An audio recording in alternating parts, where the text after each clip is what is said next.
that I'm running for presidency in 2027.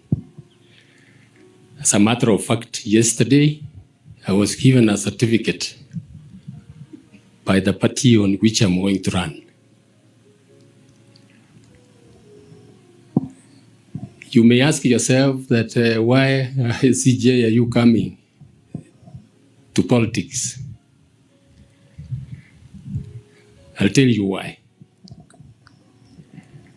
Kenyans,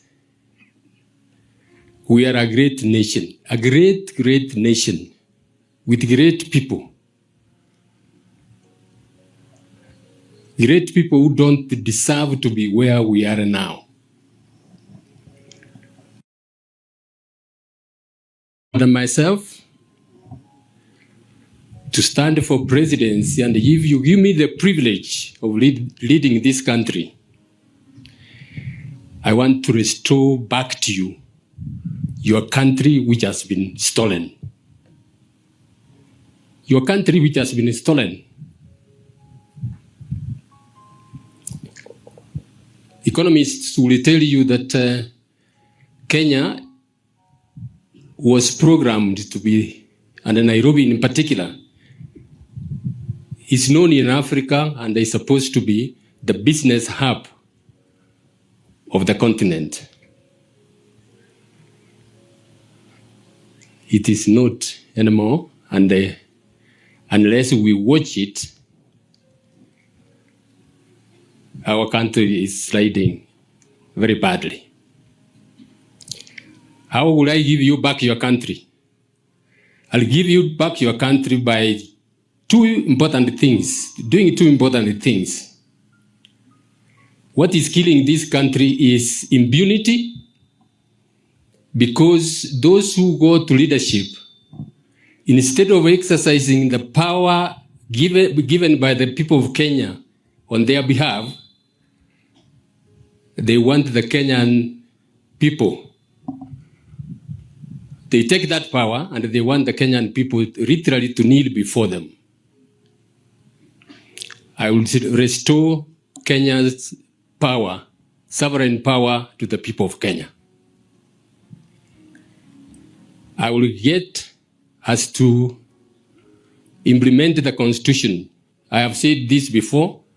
We have one of the best constitutions in the world. If only we implemented the Constitution, we will be a good nation. If you implement the Constitution, you will give Kenyans health care. If you implement the Constitution, you will make sure that the Kenyan children are not at home when they are supposed to be in classes. And many other things. Number two, you know very well that what has brought us to where we are is corruption, which is there. High-level corruption, budgeted corruption.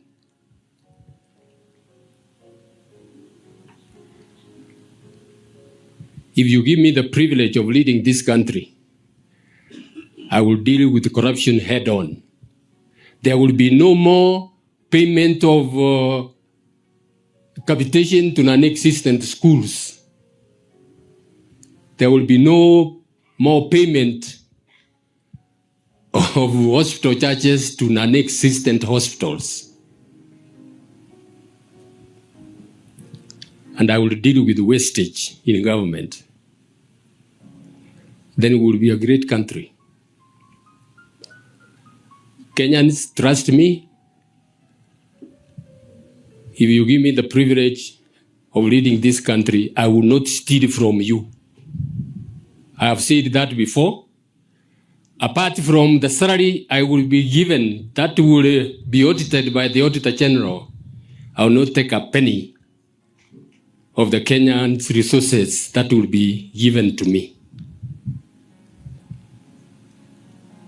Give me that privilege, and I will not let you down. Thank you very much. We will do our bit, as you know. Naba gusiba minto bali mulega enga kiebon enga kiobolemu na kona chekina no boronge na gokora ebintu bina biwene togokorwa uno mwaka nyacha twegeretie abagusintu igutora abantu abaremu na inda abantu togwekorera emirimo naende kare twairwe opportunity okorera abantu egasi gotokora egasi ekororekana igo bono ngoja kugenda tari guchi busiga ese murochi tokugenda guchi moto manyete natana gukwana magana mange moto manyete buya kabisa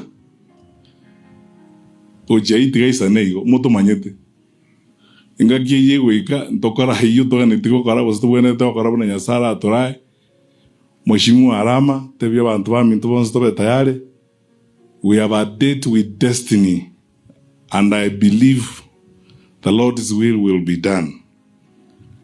Naende kare akore kande tunyele kwera na maika kwenle mwana nyasaye ngambia mono bantu bamintu nyasaba sese ni chinga kichonzi naenda bagateze moko genda chinga bali mwaru chinga mukwani abantu bamintu mongino yo mwana yo mintu angela oetiro bokon lakini tomo sabere nyasaye amuagate kabisa elindo